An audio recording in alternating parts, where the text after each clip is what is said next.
puisqu'on a assez bien arpenté Montréal, on part pour la France, et donc je donne un nombre de citations que je vais lire. Je pensais que ça vous donnerait quelque chose à faire en écoutant. Alors oui, c'est moi nu dans un terrain vague, c'est pas moi, c'est Fourcade. Hein. Et si j'ai pensé, il n'y a pas de photo. Et si j'ai pensé à vous parler du poète contemporain Fourcade en fonction de l'imaginaire du terrain vague, c'est aussi pour en parler en fonction d'un autre imaginaire, sur un terrain vague mental, qui est celui du désœuvrement à l'œuvre dans toute œuvre, que cette dernière soit un projet d'urbanisation ou de condo, ou une production esthétique, comme dans chaque énoncé de la langue. Il y a 60 ans, en 1956, et quelques 3 ans avant que Dominique Fourcade ne commence à écrire, l'écrivain Jean Paulhan proposait de façon déceptivement simple, et c'est la première citation, « Il y a dans l'œil, à l'endroit où les fibres nerveuses percent sa paroi, ce que les physiologistes appellent la tache aveugle. Aucune image projetée à cet endroit ne peut être aperçue. Désœuvrement ou terrain vague aussi cette tache aveugle, sans laquelle il n'y aurait littéralement rien à voir. C'est d'ici que j'aborderai les écrits de Fourcade, qui publie son premier recueil poétique en 1961. 2 autres recueils suivront, puis en 1969, plus rien. Ce silence poétique va durer 14 ans, jusqu'en 1983, lorsque Fourcade publie son recueil qui s'appelle « Le ciel pas d'angle » chez Paul, la maison d'édition où il publie régulièrement depuis. Ceci dit, ces 14 années de silence poétique ne furent pas un simple vide dans l'œuvre de Fourcade.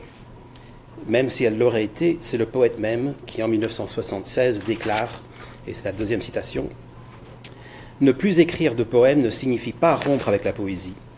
Rompre avec la poésie est impossible. Le silence d'un poète est son œuvre, sa poésie, tout autant ou aussi peu que les poèmes qu'il a écrits. » Fourcade pensait à Rimbaud, et comme nous le verrons bien sûr aussi à lui-même. Terrain vague donc aussi ces années de 69 à 83, pendant lesquelles Fourcade n'étant fait nullement réduit au silence, puisqu'il publiera plus d'une trentaine d'essais sur les arts plastiques, ainsi que de nombreux catalogues d'expositions. Si je m'étends sur la biographie de Fourcade, c'est non seulement par crainte que son trajet ne soit pas suffisamment connu, mais aussi parce que, une fois le poète revenu à la poésie, ces 14 années presque uniquement dévouées aux arts plastiques agiront comme le moteur créatif, poussant le poète dans sa réflexion poétique dans le terrain vague de l'écriture. Dès 83, à partir de Le ciel pas d'angle, Fourcade reconnaissait aussi, et je cite, mais ce n'est pas sur la page, « J'entre dans l'inconnu ». Inconnu qui est également synonyme de l'imaginaire du terrain vague, puisque ce n'est pas simplement un inconnu dans lequel j'entre pour le réduire au connu, mais un inconnu sans résolution ou sans relève. En entrant dans cet inconnu, le sujet de l'écriture entre dans la dépossession de son moi, ce qui ne dissipe aucunément le vague de l'inconnu. Plutôt, et je cite Fourcade en 2005, c'est pas sur la page, cette entrée n'apporte rien et on s'aperçoit qu'elle enlève le peu qu'on est. C'est dans un texte qui s'appelle « Sans lasso et sans flash ». Cette perte du peu qu'on est aussi pour Fourcade la perte de la langue, pour laquelle, et je cite, « les syllabes ne savent où aller ». Terrain non pas statique ou neutre, mais un terrain sous tension, où les syllabes même s'entrechoquent. Il y a des centaines d'exemples de cet entrechoc de syllabes. Je n'en présente qu'un aujourd'hui. Par exemple, les syllabes qui forment les mots masculin et féminin deviennent, selon le titre d'un autre écrit de Fourcade en 2005, le masculin féminin. C'est évidemment un travail de métathèse qui est une constante des écrits de Fourcade. Ainsi, 25 ans plus tôt, en 80, Fourcade exprimait son désir, et je cite, de savoir quel est le minimum que puisse faire un artiste. Et dans le cas des œuvres intitulées Masquage de l'artiste Pierre Buraglio, il se demande comment ce minimum puisse, et je cite, c'est numéro 3, puisse faire d'un neutre un masculin féminin, d'un plan passif une surface active. C'est, je propose, cette petite poussée dans la langue, masculin-féminin, qui peut en faire une surface autant vague qu'active. Cet inconnu dans lequel le poète entre, il ne s'agit pas non plus de le localiser ou d'en faire un lieu entre autres. Ainsi, en 90, Fourcade écrit dans son recueil intitulé « Outrance Utterance », il y a tout un jeu de français et d'anglais dans son œuvre, « Il y a un lieu de mon corps où j'écris mon poème. Je ne localise pas ce lieu. Il s'agit de la délocalisation ou de la dislocation du sujet à partir d'un terrain vague qui est son corps même, ou, pour utiliser l'expression de Fourcade, qu'il reprend à Édouard Manet, tout arrive, qui n'est pas loin de l'Any Place et du Tout est possible qu'on a vu hier et aujourd'hui. Le terrain vague ou inconnu de la poésie de Fourcade est bien sûr fait de mots du livre qu'il écrit, mais aussi de la vocalisation, et c'est numéro 4, de la matière son du mot, ainsi que des traces de mots sur les lèvres et à travers l'espace lèvres, l'espace du tout arrive. Vocalisation qui pourra donner lieu à ce qu'il nomme, cette fois-ci, dans son recueil de 2012 intitulé « Manque », le temps de la spacieuse conversation. Si cet espace lèvres est la langue dans laquelle nous nous produisons, Fourcade ajoute que cette langue est toujours légèrement inédite. Légère inédition, un néologisme, qui n'est ni le vide absolu, ni une production purement positive, mais un léger bruissement qui enlève le peu qu'on est. Un devenir passif ou absent du sujet dans le vague, à mi-chemin entre émission et réception de la langue. À partir de ces quelques remarques, venons-en au livre de Fourcade de 2001, intitulé tout simplement MW. On peut y revenir ici. Qui sont les initiales des deux autres artistes sans lesquels il n'y aurait pas de livre. La chorégraphe Mathilde Monnier et la photographe Isabelle Waterneau. Ce livre est construit d'un paragraphe préliminaire, suivi de 36 reproductions, des photographies par Waterneau, des improvisations que dansait nue la chorégraphe Monnier en mars 2001 dans un studio à Paris. Suivi d'un texte plus long écrit par Fourcade dans les jours qui précédèrent et suivirent le 11 septembre 2001. Ce texte s'ouvre sur un silence. Plus exactement, les derniers mots du paragraphe qui précède les 36 reproductions sont, je cite, « en silence ».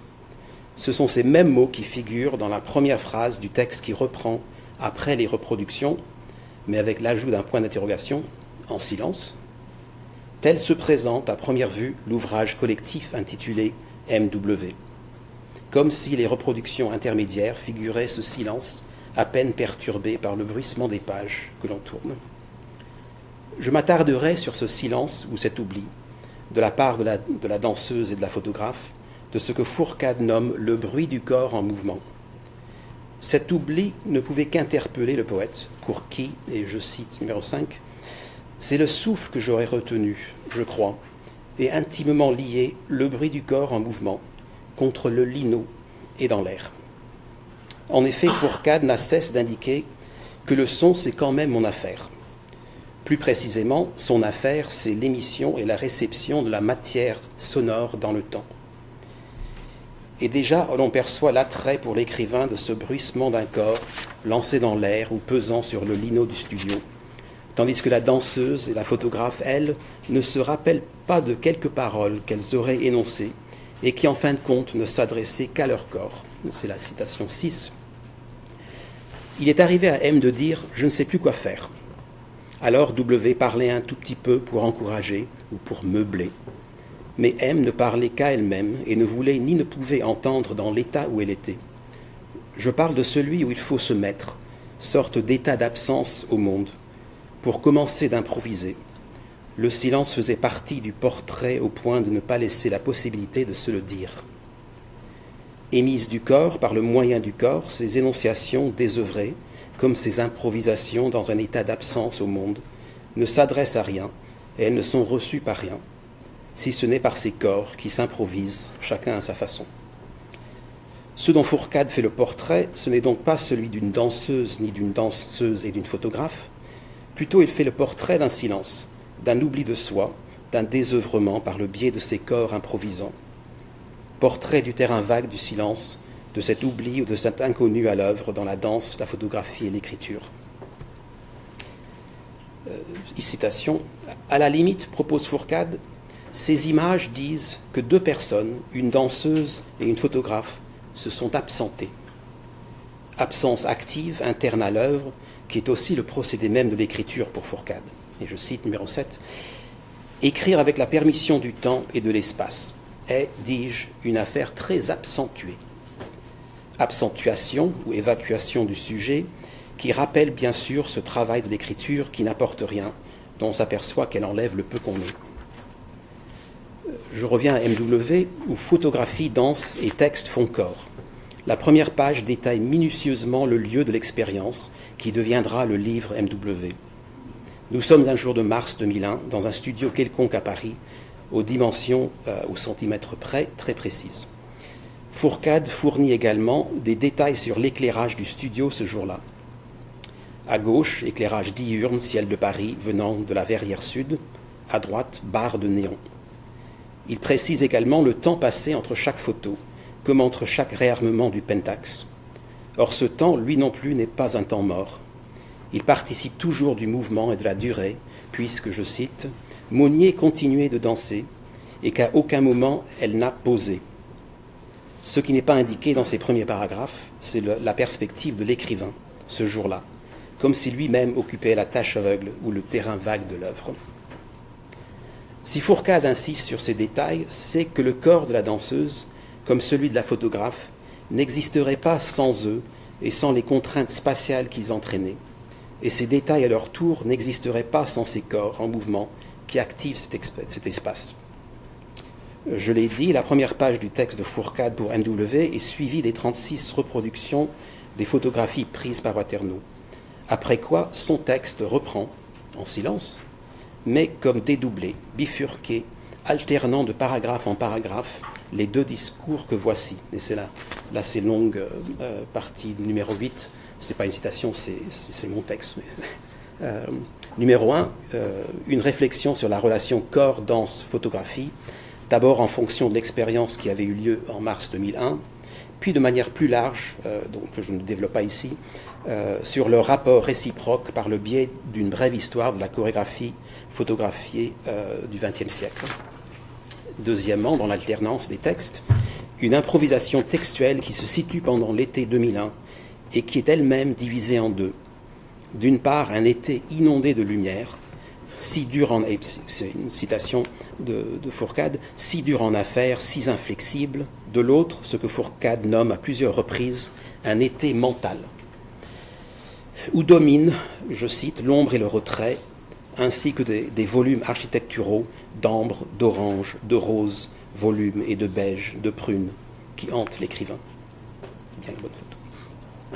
Deux étés qui sont comme deux projections clair-obscur, extérieure, intérieure, alternées, un peu comme la conjugaison de la danseuse, de la photographe et de l'écrivain. Et puis ce silence et cet oubli, le tout est en lieu, je cite, comme une perte de conscience. Le corps qui improvise s'adapte au temps photographique. Il s'improvise selon le tempo photographique et selon cette nudité qui, pour Fourcade, est, je cite, le comble de l'étrangeté, qui permet au corps de, je cite de nouveau, se recentrer. Mais un recentrement dans le vide, ou en plein sur l'étrangeté du corps en mouvement, dans ce lieu, dans cette ère, qui ne se laisse pas localiser et qui est, selon le mot de Jean-Luc Nancy, ça réalise, là même où la conscience perd pied et le pas prend son essor. Le corps nu de la danseuse, dans la durée et l'étendue de son improvisation, c'est aussi, numéro 9, aime au défi de découvrir ce quelqu'un d'autre qui est elle, et qui, au rythme de la photographe et de l'obturateur du Pentax, offre le portrait de ce quelqu'un d'autre qui est elle, en silence, en étrangère. C'est le portrait d'un corps qui n'est pas soi, ce portrait dont le silence refuse toute représentation et qui fait du même l'autre, et non seulement celui de la danseuse, mais aussi celui de la photographe, et d'une certaine façon celui de l'écrivain. Une nudité et une étrangeté qui touchent tout témoin de ce corps en mouvement, qui le frappe de cette même perte de conscience de soi, qui fait qu'il ne témoigne plus de son propre corps, un corps qui lui fait faux bond ou qui le laisse interdit. Entre-temps ou entre textes, les deux étés de Fourcade vont leur cours, tandis que la danseuse et la photographe donnent lieu à ce que Fourcade nomme l'espace MW. Comme M, W et l'écrivain entrent eux aussi dans la durée de cet espace et de ce terrain vague, par effraction, ou comme l'écrit Fourcade, je cite, « entrer à l'aveugle dans ce qui au départ n'avait ni espace ni temps ». Et où pour la danseuse comme pour l'écrivain, il s'agit, je cite, d'un rendez-vous avec des syllabes inconnues de son corps. Corps accentué ou aveuglé, comme si le propre du corps en sa nudité était non seulement de nous rendre au silence, à l'oubli et au comble de l'étrangeté, mais aussi de nous rendre à la cécité face à ce corps, nous rendre à la tâche aveugle, comme au terrain de ce corps. L'improvisation de la danse met le corps hors d'état de pose, de représentation ou de portrait. Un corps acéphale, plutôt comme l'écrit Fourcade, M nu, décapité, nudité génératrice de silence, d'un silence hostile, M nu, hostile à elle-même. Car en effet, la danseuse n'est presque jamais photographiée de face. Et les rares fois où elle l'est, son visage demeure caché, ou en partie effacé par le mouvement improvisé de son corps. M nu hostile, c'est aussi l'hôte, étrangère à toute représentation d'elle-même, accentuation ou expression d'un manque de soi et à soi qui nous revient dans notre approche du moi et qui a également lieu à chacune des pages des écrits de Fourcade. Il ne s'agit donc pas d'abandonner le corps à l'absence de forme et de durée, mais bien de faire corps avec l'expérience de cette forme durée par le biais du corps nu où s'improvise la danse, selon ce que Fourcade nomme une écriture précise qui excrit sa présence. Écriture qui est le propre de l'imaginaire, du terrain vague, où il s'agit pour la danseuse, je cite, d'être présente jusqu'à la dissolution de soi. Je saute un petit peu. C'est donc ce vide actif ou cette exposition qui est au cœur des quelques pages de MW que nous avons lues ensemble jusqu'à maintenant, comme dans ces pages qu'il nous reste à lire. On n'a pas trop le temps, donc en voici l'esquisse. Ces dernières pages sont écrites à partir d'un autre événement, qui est le 11 septembre 2001. Autre effraction, et le mieux serait de lire ce long passage, numéro 11. Death in the making, dance in the making. Ici, je dois m'interrompre. J'ai réuni les éléments des pages qui précèdent au printemps et durant l'été. Quand je dis les éléments, je veux dire les mots. Le 11 septembre 2001, j'ai abordé la rédaction de cette page-ci. Celle qui, dans mon esprit depuis le printemps dernier, devait commencer par les mots « Death in the making, dance in the making ». Un peu avant 15 heures, un téléphone m'a appris l'attentat. Il n'y a pas de photographie et il est hors question qu'il y en ait. Cependant, on aurait tellement besoin d'en avoir une. Elle est brutalement le sujet de MW. Elle est mon sujet. Technologie, théologie. Le binôme nous explose à la figure et la figure le mérite. Coup de téléphone qui interrompt le travail de l'écrivain, comme la technologie de ce moment explosif et non reproductible de l'événement. Sa tâche aveugle, son terrain vague. Ici aussi, c'est cette absence de photographie qui est le sujet du poète. Non plus la photographie de la photographie, mais sa disparition imprévue, explosive, défigurante, étrangère, hostile et absentuante. Mais dans ce lieu demeure le corps, dans son irreprésentabilité même. Le corps est sur le point d'apparaître et de disparaître, ou comme l'écrivait Fourcade dans Outrance Utterance, c'est un mélange d'anglais et de français, a swaying poise, avec syncope, choc, chute. Revenons à cette phrase, Death in the making, dance in the making, phrase qui relie la photographie du livre de 1938 de Robert Capa, Le mort d'un milicien, connu pour sa vérité ou sa fausseté, à la photographie intitulée War Theme, qui est la chorégraphe Martha Graham, photographiée par Barbara Morgan pour le poème War the Destroyer de William Carlos Williams. Mort pour mort, c'est une citation de Fourcade, mort pour mort, l'image qui retient Fourcade est celle de Morgan. Car pour lui, elle recèle la mort avec du temps, avec à peine plus de temps. Je veux dire à peine moins d'instantané, juste le temps de la danser. Citation de Fourcade. C'est en elle que la danse est en train de se constituer comme mort. Ici aussi, le visage semble s'être effacé d'un corps étrangement bicéphale, d'un corps que l'on a voulu déshumaniser, selon le mot de Morgan. Pour aller trop vite et pour en revenir à ce silence rimbaldien qu'évoquait Fourcade, ce silence est celui de la danse ou de l'écriture, de la mort avec du temps, avec à peine plus de temps. Ou comme Fourcade écrit en 2010 dans Manque, je cite, c'est le numéro 12, il n'y avait pas de numéro 10. Tout commence par l'écriture de la mort, un rien avant qu'elle advienne, juste en avant de l'action. En avant de l'action où l'on aura reconnu la lettre du voyant de Rimbaud et sa déclaration, la poésie ne rythmera plus l'action, elle sera en avant.